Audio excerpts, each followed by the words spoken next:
سلام، من کشیش کینیگای زندرفور هستم، کشیش کلیسای اوپن آرم منستری در کوینس ایلینوی آمریکا. خیلی خوشحالم که امروز منو تماشا میکنید. امروز کلام تازه از جانب خداوند برای زندگی شما دارم تا براتون بگم. آمین. در مزمور باب 92 آیه 10 میگه و من اونجا را میخونم. عنوان موعظه امروز مسح شده با روغن تازه هست و من میخوام در مورد مسحی که درون ما هستش و مسحی که برای ما میاد به عنوان مسیحیان. آمین. و ما به مزمور باب 92 آیه 10 میریم و میگه اما تو شاخ مرا همچون شاخ گاو وحشی برافراشته‌ای و روغن تازه بر من فرو ریخته‌ای. دیدگانم شکست دشمنانم را دیده است و گوشهایم خبر سقوط مخالفان شریرم را شنیده است. پارسا چون درخت خرما خواهد شکفت و همچون سرو آزاد لبنان نمو خواهد کرد. آنانی که در خانه خداوند غرس شده اند در صحنهای خدای ما خواهند شکفت. در پیری نیز میوه خواهند آورد و تر و تازه و سبز خواهند بود تا اعلام کنند که خداوند راست است. او صخره من است و در او ذره بی‌انصافی نیست. خداوند ما رو با روغن تازه مسح کرده. روغن تازه. کتاب مقدس به ما میگه که عیسی مسیحه. کتاب مقدس در یوحنا باب 1 آیه 14 به ما میگه و کلمه جسم شد. خب در یوحنا 1:1 میگه در ابتدا کلمه بود و کلمه نزد خدا بود و کلمه خدا بود. بعدش میبینیم همونجوری که قبلا گفتم یوحنا 1 آیه 14 و کلمه جسم شد. اون کلمه عیسی مسیحه. عیسی نام زمینی اونه. کلمه نام جاودانه اوست. مسیح نام خانوادگی اون نیست. این کارکردشه. اون کلمه مسیح به معنای مسح شده هستش. عیسی مسیح از ابدیت به زمان اومد. بهای گناهان انسان رو پرداخت، بر صلیب مرد، در روز سوم از قبر برخاست، مرگ، جهنم و قبر را مغلوب کرد و به آسمون برگشت و در دست راست خدای پدر نشسته است و برای من و شما شفاعت میکنه. بعدش کتاب مقدس به ما میآموزانه. بر اساس کتاب اعمال و یوحنا باب 3 آیه 3 عیسی به نیقودیموس گفت شما باید دوباره متولد شد. و شما کتاب اعمال را میخونید و در سراسر عهد جدید میبینید که مسیح در شما امید جلاله. اگه شما خلقت کاملا جدیدی هستید، اگه دوباره متولد شدید، اگه نجات یافتید، پس کتاب مقدس به ما یاد میده که اگه به کتاب مقدس دقیق گوش بدید، به یک واعظ مسح شده گوش بدید، کتاب مقدس به ما یاد میده که مسیح به واسطه مسح میاد و در ما ساکن میشه. آمین. یک ظرف انسانی. کتاب مقدس میگه ما این گنج رو در ظروف سفالی داریم، بنابراین مسح وجود داره. اون زندگی تولد دوباره، همون مسح مسیح در شما امید جلاله. اون مسح مسیح در من و شما چیزیه که ما باید اونو حفظ کنیم. حفظ این زندگی مسیحی به عهده خدا نیست. این به عهده من به عنوان اون خلقت جدیده که مسح درونی رو حفظ کنم. آمین. و من میخوام در مورد این که در برابر چیزی باید بجنگیم تا مسح درونی رو حفظ کنیم و من میخوام در مورد این که در برابر چیزی باید بجنگیم تا مسح درونی رو حفظ کنیم صحبت میکنم. بعدش در مورد مسحی که بر یک مرد یا زن میاد حرف میزنم. آمین. شما باید اون مسح رو در برابر رضایت و آسودگی خاطر حفظ کنید. این به این معنیه که اگه از زندگی مسیحی خود راضی باشید، به طوری که به جلو حرکت نکنید. بارها و بارها مردم راضی و قانع هستن. اونا به مسیح میان، مسیحی میشن و فقط میشینن. اونا به هیچ جایی نمیرن. اونا خوشحالن که روز به بهشت برن و به نظر میرسه زندگی اونا هیچ ارزشی نداره، چون خودشون رو برای استفاده خدا به عنوان ظرف در دست او قرار نمیده. بنابراین رضایت و آسودگی خاطر. ما همیشه باید علیه این آسودگی خاطر از جایی که هستم بجنگیم. حالا وقتی میگم راضی، منظورم این نیست که از لباسام راضی نیستم، از غذام راضی نیستم، از اون چه خدا به من داده راضی نیستم. من قانع هستم. من قانعم. پولس گفت که در همه چیز میدونم چجوری قانع باشم. میدونم چجوری قانع باشم اگه فقیرم. میدونم چجوری قانع باشم اگه ثروتمند هستم. من قانع هستم، اما از جایی که از نظر روحانی در خدا هستم راضی نیستم. شما میتونید از نظر جسمی از جایی که هستید قانع باشید، اما بهتره از نظر روحانی از جایی که هستید قانع نباشید. و اگه زندگی شما از نظر روحانی حرکت کنه، زندگی شما از نظر جسمی حرکت خواهد کرد. دقیقاً دارم با شما صحبت میکنم. آمین. پس شما باید خودتون رو در برابر رضایت و آسودگی خاطر محافظت کنید. من باید از اون محافظت کنم. من باید از اون محض در برابر خودم، من باید از این زندگی جدید حفاظت کنم و خودم رو در برابر رضایت و آسودگی خاطر محافظت کنم. و در شماره دوم، اون زندگی مسیحی رو در برابر وضع موجود، اینکه همه چی در اطراف شما چجوری هست، حفظ کنید. همیشه اینجوری بوده، هرگز تغییر نخواهد کرد. بعضیا دوستایی داره که اونا از بیرون اومدن و قدم گذاشتن و به سطح بالاتر در خدا اونا رو نمیذاره رشد کنه. نه، اون هرگز تغییر نمیکنه. ما قبلا این کار رو در کلیسای خودمون انجام دادیم، ما قبلا این کار رو انجام دادیم. من دیدم که اونا این کارا رو میکنن، دولت سعی کردن که این کار رو انجام بدن، موفق نشدن. خب من به شما میگم، اگه خدا به شما گفت که اونو انجام بدید، اجازه ندید وضع موجود شما رو از انجام اراده خدا باز داره. ما باید بر اساس اون چیزی که میبینیم قضاوت نکنیم. ما بر اساس اون چی کتاب به ما میگه ما قضاوت میکنیم. آمین. اگه بر اساس ظاهر پیش برید، هر بار متوقف میشید. زندگی شما کاملا متوقف خواهد شد. شما از وضع موجود اطراف خود راضی خواهید بود، هرگز تغییر نخواهید کرد. نه. شما اون مسح درونی رو در برابر وضع موجود محافظت کنید. شماره سوم، شما باید خودتون رو در برابر بی‌تفاوتی محافظت کنید. اون کلمه بی‌تفاوتی به معنای فقدان علاقه، الهام یا نگرانیه. مسیحیان زیادی هستش که اونا در راه رفتن خود بی‌تفاوت هستن. دقیقاً من دارم با شما صحبت میکنم. اونا در راه رفتن خودشون با خداوند بی‌تفاوت هستن. اونا الهام نگرفتن. هیچ الهام وجود نداره. اونا مرده به کلیسا میرن و مرده بیرون میان. اونا مرده به عبادت میرن و مرده بیرون میان. هیچ الهام وجود نداره. کمبود علاقه به امور خداوند وجود داره. کمبود نگرانی برای گمراهان و مردگان وجود داره. اونا به گمراهان و مردگان اهمیت نمیدن. اونا هیچ اهمیت به این چیزا نمیدن. من دارم امروز با شما صحبت میکنم. آمین. چون شما باید خودتون رو در برابر بی‌تفاوتی محافظت کنید. شماره 4، شما باید قلب خودتون رو در برابر از دست دادن رویا محافظت کنید. من در مورد بینایی چشم صحبت نمی کنم. من در مورد بینش روحانی دارم حرف میزنم. اون چه خدا در زندگی شما گفته. آمین. کتاب مقدس میگه جایی که بینش نباشه مردم هلاک میشن. در امثال باب 29 آیه 18، جایی که بینش یا مکاشفه نباشه مردم هلاک میشون یا از هر قید رها میگردن. آمین. بنابراین جایی که مکاشفه نباشه، رویا نباشه، مردم هلاک میشن و بنابراین شما باید خودتون رو در برابر از دست دادن رویا محافظت کنید. میدونین مردم، کشیشا، خادمین، این 5 موهبت خدمتی، رسولان، انبیا، مبشران، شبانان و معلمان، چون اونا همیشه در حال مبارزه هستن و گاهی اوقات مثل الیاس در عهد عتیق اون رویاش رو از دست داد چون ایزابل شروع به تعقیبش کرد.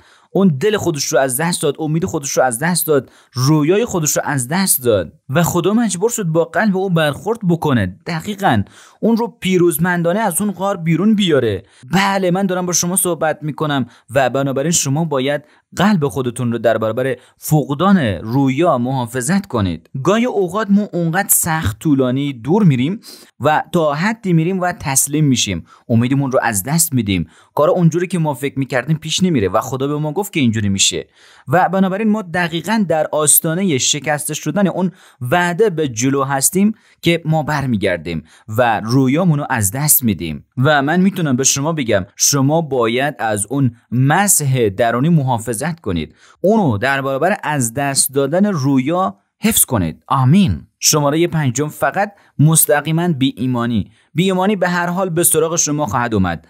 کتاب مقدس در مزمور باب 92 آیه 13 به ما میگه آنانی که در خانه خداوند غرس شده اند در صحنهای خدای ما خواهند شکفت. آمین. میدونن خداوند در این ساعت آخر کشیشان و مبشران و رسولان و انبیا و معلمان رو از اون کلیسای کتاب اعمال برخیزان و اونو رو برای تجهیز مقدسین بر اساس افسوسیان 4 برخیزان. اون 5 موهبت کامل خدمتی برای تجهیز مقدسین برای کار خدمته و بنابراین بی ایمانی شما باید خودتون رو در خونه خداوند قرار بدید. وقتی به خونه خداوند میرم من یک کشیش هستم، اما اقتدار میخواید باید تحت اقتدار باشید. بله عیسی اینو میتونست، اون تحت اقتدار بود، اون همه اقتدار رو داشت. پس اگه اقتدار میخواید باید تحت اقتدار باشید. شما باید تحت نظر یک مرد خدا در جایی باشید. شما باید تحت نظر یک مرد خدا باشید که پر از روح القدس، پر از مسحه. من بارها اینو شنیدم که گفته میشه اگه میخواید کار ملکوت خدا رو انجام بدید، مرد خدایی رو پیدا کنید که اراده خدا رو انجام میده و او را تا بهش دنبال کنید. و وقتی در اطراف مردان و زنان خدا که مسح شده هستن قرار میگیرم، چیزی از اونو به من میرسه و قلب من مشتعل میشه و من رویای تازه‌ای پیدا میکنم. بله، و شما باید همیشه علیه این بی ایمانه بجنگید. اون بی ایمانیه که شما را از بازی خارج میکنه. شما داستان بنی اسرائیل از مصر تا سرزمین کنعان رو بخونید و اون داستان رو که وقتی میخونید من میتونم به شما بگم که اگه خلاف کاری که اونا کردن انجام بدید به بهشت خواهید رفت. دقیقاً چون اونا پر از بی ایمانی بودن. خداوند مجبور شد اونا رو رد کنه و ما امروز اون نوع مردم نیستیم. من باور دارم که با مردمی صحبت میکنم که قلب خودشون رو در برابر این چیزا محافظت میکنه. خودتون رو محافظت کنید از مسح درونیتون، در برابر خودتون، در برابر رضایت و آسودگی خاطر محافظت کنید. وضع موجود، بی تفاوتی، از دست دادن رویا و بی ایمانی. هللویا. این وظیفه ماست، این وظیفه خدا نیست. خدا قرار نیست پایین بیاد و هر روز به شما یه سخنرانی انگیزشی بده. اون اینجاست، اون دقیقاً اینجاست و اون زنده هستش. اون مسح در درون توست. پولس رسول به تیموتائوس گفت اون مسح رو که با نهادن دستای من در درون تو هستش شعله‌ور ساز. اون روح خدا در درون اون بود. اون عیسی مسیح در شما امید جلاله. اون میگه، اون به واعظ جوان گفت، پولس رسول به اون واعظ جوان بهش گفتن که میگه که این وظیفه من به عنوان رسول نیست، این وظیفه خدا به عنوان قادر مطلق نیست، بله این وظیفه مسیح به عنوان ناجی نیست، بلکه وظیفه شماست که مسح درونیتون رو شعله‌ور سازید. این وظیفه شماست، اون چیزی رو که خدا به شما داده شعله‌ور سازید. وظیفه شماست که جایی رو پیدا کنید و علیه رضایت و آسودگی خاطر و بی ایمانی و همه اینا و از دست دادن رویا بجنگید. این وظیفه شماست که جایی رو پیدا کنید و علیه رضایت و آسودگی خاطر و بی ایمانی و از دست دادن رویا بجنگید. وظیفه شماست که اون چه در درون شما هستش شعله‌ور سازید. بله آمین. اما حالا میخوام در مورد مسحتون صحبت کنم. شما مسح درونی دارید. این وظیفه منه که اون مسح رو شعله‌ور نگه دارم. این وظیفه منه که اون مسح رو در درونم تازه نگه دارم. وظیفه منه که حضور خدا رو پرورش دهم و میزبانی کنم. وظیفه منه که در کلام خدا بپرورانم خودم رو و کلام رو بخونم، کلام خدا رو بشنوم. وظیفه منه که وقتم رو در دعا بگذرونم. وظیفه منه که خدا رو باور کنم. اینا همش وظیفه منه. آمین. بله این وظیفه هیچ کس دیگر نیستش. وظیفه شماست که اون مسح درونی رو در درون خودتون حفظ کنید. اما حالا در مورد مسحی که بر سرتون هست حرف میزنم. آمین. و حالا در اعمال 1 آیه 7 و 8 میگه و عیسی به ایشون گفت دانستن زمانها و فصلهایی که پدر در اختیار و اقتدار خود قرار داده کار شما نیست، اما هنگامی که روح القدس بر شما می آید قوت خواهید یافت. بله، و شما در اورشلیم، یهودیه، سامره و تا دور افتاده تر نقاط زمین شاهدان من خواهید بود. حالا وقتی شما نجات رو میگیرید، مسح در درون شما میاد. وظیفه شماست که اون مسح رو حفظ کنید. وظیفه منه که اون زندگی مسیحی رو حفظ کنم، آتش رو روشن نگه دارم، روغن رو تازه نگه دارم. بله، بعدش وقت روح القدس بر من میاد، اون مسح روح القدس در اعمال باب 2 و در روز پنتکاست کاملا فرا میرسه. دقیقاً من یک واعظ پنتکاستی هستم، ریزش روح القدس رو باور دارم. این مسئله با آخرین رسول از بین نرفت. روح القدس در زمینه و روح القدس بر شما میاد، شما دوباره متولد میشید، محض در درون شما میاد. اما وقتی روح القدس رو دریافت میکنید، محض بر شما میاد، نه برای خدمت به خودتون بلکه برای خدمت به دیگران. بله، اون محض برای خدمت در ملکوت خدا بر شما میاد. دقیقاً اون محض بر شما میاد تا کار خدا رو انجام بدید. هللویا. کتاب مقدس به ما میگه که روح القدس بر مردان و زنان میاد. روح القدس بر مردان و زنان قدیم اومد تا کلام رو بنویسه. در دوم تیموتائوس باب 3 آیه 16 به ما میگه که تمامی کتب مقدس الهام خداست و برای تعلیم و تأدیب و اصلاح و تربیت در پارسایی سودمنده. این یعنی خدا دمید و روح القدس داده شد. این یعنی این کتاب وقتی نوشته شد که خدا بر مردان خدا حرکت کرد و اونا از اون الهام گرفتن، از خدا نوشتن، از نفس خدا. اون نفس خدا هستش. کلام خدا نفس خداست برای من و شما در این ساعت. اون کلام الهام شده یا خداست. بعدش ما میبینیم که در دوم پتروس باب 1 آیه 21 به ما میگه زیرا وحی هیچگاه به اراده انسان آورده نشد، بلکه آدمیان تحت نفوذ روح القدس از جانب خدا سخن گفتن. من به شما میگم روح القدس برای خدمت برای ما میاد. اون میاد نه برای خدمت به خودم بلکه برای خدمت به دیگران. بله، این چیزیه که من دارم میگم. روح القدس بر شما میاد، بر من میاد، تعمید روح القدس بر من میاد تا بتونم خدمت کنم، ولی نه برای خودم. اون روح مقدس برای من داده نشده بلکه برای دیگران داده شده. بله، تا بتونم خودم رو فرو ریزم و دنیا رو لمس کنم. من ایران رو لمس کنم، پاکستان رو لمس کنم، من ملت‌های دیگر جهان رو لمس کنم و روح القدس این کار رو انجام میده. کینی این کار رو نمیکنه. این روح القدس از طریق کلام الهام شده خداوند. من امروز به شما میگم روح القدس میاد. اگه شما تعمید روح القدس رو رد کنید، تنها قدرتی که میتونه به شما توانایی انجام کار خدا رو بده رد میکنید. بله دقیقاً. هللویا. خب ما در کتاب اعمال باب 2 آیات 1 تا 4 میخونیم. چون روز پنتیکاست فرا رسید، همه یک دل در یک جا جمع بودند که ناگاه صدای همچون صدای وزش تندبادی از آسمان اومد و خانه را که در آن نشسته بودند به تمامی پر کرد. آنگاه زبانه‌هایی دیدن همچون زبانهای آتش که تقسیم شد و بر هر یک از ایشان قرار گرفت. سپس همه از روح القدس پر گشتند و آن گونه که روح بعدشان قدرت تکلم میبخشید به زبانهای دیگر سخن گفتن آغاز کردند. دقیقاً. پس میبینید که زبانهای آتش بر اونا اومد. روح القدس بر شما میاد، مسح برای خدمت به شما میاد. عنوان این موعظه مسح شده با روغن تازه هستش. حالا با من بمونید چون من میخوام یک نکته رو در این موعظه کامل بگم. اونا از روح القدس پر شدن، اونا با روح القدس مسح شدن. تعمید روح القدس با نشانه صحبت با زبانهای دیگه اومد. اونا در خیابان مسخره میکردن و میگفتن این مردان پر از شراب هستن. اونا با شراب مست هستن، اینجوری میگفتن. و در اون میان پتروس ایستاد و براشون گفت، بله، بهشون گفتن این همون چیزیه که یوئیل نبی نبوت کرد که در روزهای آخر خدا میگه که روح خود را بر تمام بشر خواهم ریخت. پسران و دختران شما نبوت خواهند کرد، پیران شما خوابها خواهند دید، جوانای شما رویا خواهند دید. خداوند میگه بر کنیزان و غلامان خود نیز روح خود را خواهم ریخت. دقیقاً. اون میگه اونا مست نیستن. اون در میان ایستاد و کلام خدا را تحت مسح روح القدس موعظه کرد و 3000 نفر در یک لحظه به ملکوت خداوند پیوستن. دقیقاً. اونا اونجا مسخره میکردن. اون موعظه کرد، مسح بر او بود تا علیه اونا بیاد، علیه اونا موعظه کنه، بیسته و موعظه کنه و 3000 نفر نجات یافتن و به ملکوت خداوند دوباره متولد شدن.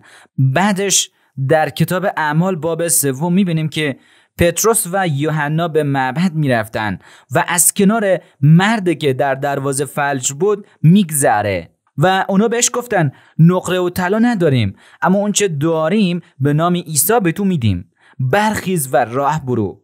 و کتاب مقدس میگه که اون مرد بر پاهای خود پرید و دوید و جست و خیز کرد و خدا را ستایش کرد. بله، و اون به معبد رفت و بعدش در باب 4 میبینیم که کتاب مقدس میگه پس از معجزه مرد فلج که شفا یافت، رهبران مذهبی، اینجا گوش بدین، رهبران مذهبی شروع به پرسجو کردن.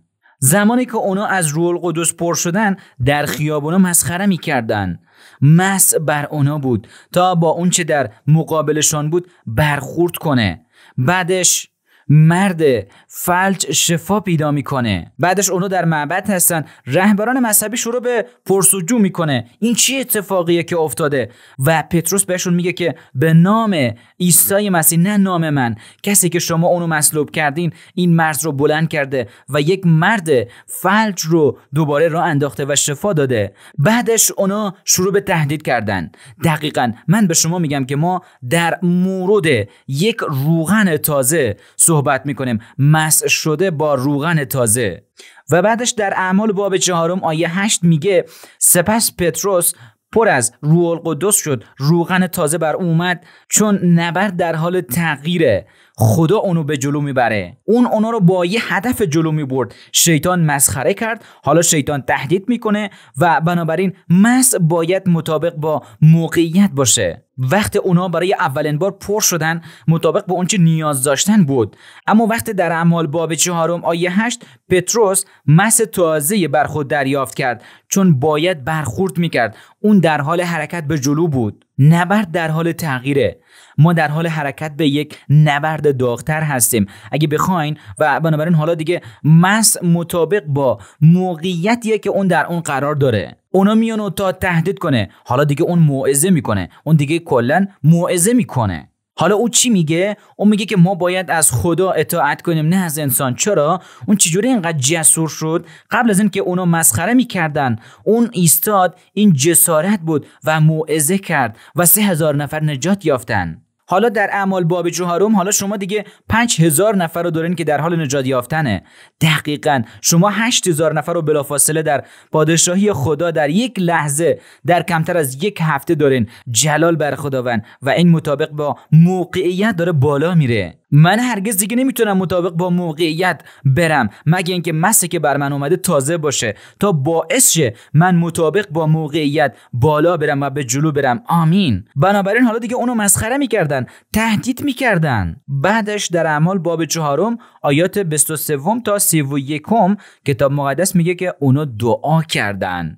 بله، میگه اونا دعا کردن. و آیه 31 میگه پس از دعای ایشان مکانی که در آن جمع بودن به لرزه در آمد و همه از روح القدس پر شده کلام خدا را با شهامت بیان میکردن. چه اتفاق افتاد؟ بله، اونا با روغن تازه مسح شدن. چرا؟ چون حالا دیگه موقعیتی که باید مطابق با اون به جلو بره، مسح باید اونا رو به اونجا ببره. شما که دارین گوش میدین یک مسح درونی در شما وجود داره. اون روح القدسه، تعمید روح القدسه که بر شما یک مسح داده. اما شما نبرد حالا دیگه بدتر از همیشه هستش. من دیگه باید یک مسح تازه داشته باشم تا وارد این آتش شوم علیه دشمن بجنگم. و اون مسحی که خدا شما رو با روغن تازه مسح میکنه کافیه تا باعث شما مطابق با موقعیت جلو برید، برای نبرد شما برخیزید. آمین. و برای پیروزی در نبرد برخیزید و به جلو برید. بله، دارم با شما صحبت میکنم. من نمیتونم با اون مسح اول بمونم. روح القدس همونه، اما یک مسح تازه هستش. بله، دقیقاً پتروس اینجا استاد و موعظه کرد و 3000 نفر نجات یافت، اما اون نمیتونه اینجا بمونه و بیسته و باید اون به سمت جلو حرکت کنه. بعدش یه مرد مفلوج شفا پیدا میکنه و هزاران نفر دیگه نجات مییابه. اونو شروع به تهدید میکنه، اما اون نمیتونه با اون مسح قدیمی بمونه. حالا دیگه اون یک مسح تازه داره، نه روح القدس متفاوت، همون روح القدس اما یک مسح تازه. و حالا اونا دیگه وایستادن و خدا میگه که با جسارت سخن بگویید. و اونا با جسارت سخن میگفتن و اون رهبران مذهبی متوجه شدن که اونا با عیسی بوده. دقیقاً در این ساعت ما هم به یک مسح تازه نیاز داریم. ما به یک لمس تازه نیاز داریم. ما به یک آتش تازه نیاز داریم. ما به یک زندگی تازه نیاز داریم. بله، امروز سفر بزرگتر از همیشه هستش و ما به روغن تازه نیاز داریم. شما به روغن تازه نیاز دارید. همینو حالا با من یه جا فریاد بزنید، فریادتون رو بلند کنید. شما به یک لمس تازه از خدا نیاز دارید. مس تازه بر زندگی شما بیاد، مس تازه در خدمت شما بیاد، مس تازه برای شما برادر من، مس تازه برای شما خواهر من، مس تازه بر خانواده شما، یک مس تازه بر اون کلیسا، یک مس تازه. دقیقاً دارم با شما صحبت میکنم. شما به یک مس تازه نیاز دارید و بدون اون مس تازه هرگز مطابق با موقعیت جلو نخواهید رفت. بله، ما در حال انجام اراده خداوند هستیم و ما به یک روغن تازه بر زندگی خود نیاز داریم. ما به روغن تازه، مسح شده با روغن تازه نیاز داریم. من به روح القدس یک بار دیگه نیاز دارم. آمین. مسیح به زودی باز خواهد گشت. در این ساعات آخر دست از کار نکشید. برای یک لمس تازه خداوند را بجویید. دقیقاً همین حالا ای پدر، من برای برادران و خواهرانم برای یک روغن تازه، مسح شده با روغن تازه دعا میکنم. خداوندا، مسح شده با روغن تازه بر زندگی اونا تا بتونه مطابق با موقعیت بالا بره، بتونه به نام عیسی مسیح مطابق با موقعیت بالا بره. هللویا. خدا به شما برکت بده. خیلی زیاد متشکرم. خدا شما رو برکت بده. خداوند را برای یک مسح تازه بجویید، مسح شده با روغن تازه. خدا بهتون برکت بده. الان این برنامه رو تماشا کردید و با خودتون میگید که چگونه یک مسیحی شم. کتاب مقدس میگه در رومیان باب 10 آیه 9 و 10 اگه با دهان خود به عیسی مسیح اعتراف کنید و در قلب خود باور داشته باشید که خدا اونو از مردگان برخیزان، نجات خواهید یافت. با دل انسان به سوی عدالت ایمان میاره و با دهان به سوی رستگاری اعتراف میکنه. میتونم با شما دعا کنم. اگه دعا رو با من بخونید، از خدا میخوایم که شما رو نجات بده و شما میتونید در پادشاهی خدا متولد شید. فقط این دعا رو بخونید. ای خداوند عیسی مسیح، من ایمان دارم که تو خدایی در جسم هستی. من ایمان دارم که تو پسر خدا هستی، زندگی بیگناهی داشتی، گناهان مرا به عهده گرفتی و برای گناهان من در تپه جلجتا جان خود را دادی. از تو میخواهم وارد قلب من شی. از تو میخواهم که گناهان منو ببخشی. از تو میخواهم که منو آفرینش کاملا جدید، موجود جدید بسازی. من میخوام در خانواده خداوند متولد شوم. آیا همین الان منو نجات میدی؟ من با دهانم اعتراف میکنم که تو عیسی مسیح هستی، تو پروردگار من هستی. من در قلبم ایمان دارم که خدا تو رو در روز سوم از مردگان برخیزان. اگه شما این دعا رو کردید و ایمان داشتید، کتاب مقدس میگه که شما نجات یافتید. شما در پادشاهی خدا متولد شدید. شما میگه خب من چیزی احساس نکردم. خب ببینید، این از روی ایمان هست و حالا ناگهان مسیر شما به سوی جهنم نیست. مسیر شما، ارتباط شما ابدیت به سوی بهشته. آمین. من به شما تبریک میگم. شما نجات یافتید. خدا رو شکر. از شما سپاسگزارم خدا عیسی مسیح که منو به زندگی در خودت دعوت کردی. اگه این تصمیم رو گرفتید، از شما میخوام که با JCTV تماس بگیرید، به اونها اطلاع بدید که قلب خودت رو به خداوند عیسی مسیح سپردی، یا میتونید با ما در omchurch.org تماس بگیرید. برکت خداوند با شما.